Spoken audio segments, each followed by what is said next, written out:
আজকের ভিডিওটা না ভীষণই ছোট হতে চলেছে, কিন্তু আমার কাছে ভীষণই স্পেশাল একটা দিন। তাই আমি চাইছি এই ছোট্ট স্মৃতিটা আমার টাইমলাইনে থেকে যাক। সো হ্যালো এভরিওয়ান, আমি সীতা। আজকের এই ভিডিওটা শুরু করছি সন্ধ্যেবেলা থেকে।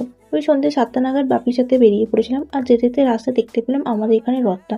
জানো তো, এইবারে ভীষণ শরীর খারাপ থাকায় আমি আর রথ দেখতে যেতে পারিনি। তারপর পৌঁছে গেছিলাম হচ্ছে গন্তব্যে, আর তোমরা দেখেই বুঝতে পেরে গেছো যে এটা কিসের দোকান। তো সামনেই যেহেতু আমার জন্মদিন, তাই আমার দিদির তরফ থেকে গিফটটা আমি নিজেই কিনতে গেছিলাম। কি নিলাম সেটা পরের অন্য কোনো একটা ভিডিওতে বলবো।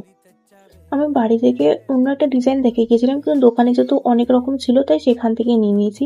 আর আজকে রাতের মেনু ছিল লুচি, আলুর দম, সিমুই। না না না, এত কিছু আমি খাইনি। এই প্লেটটা আমাকে সাজিয়ে দিয়েছিল হচ্ছে আমার ছোট কাকিমা। খাবারগুলো কিন্তু ভীষণই টেস্টি হয়েছিল। আর তোমাদের মধ্যে কে কে আমার মতো লুচি খেতে ভালোবাসে সেটা কিন্তু অবশ্যই কমেন্টে জানাবে। তো আমি এখন লুচি খেতে থাকি, আর তোমরা আমার চ্যানেলটাকে ফলো করো। ওকে, বাই, গুড নাইট।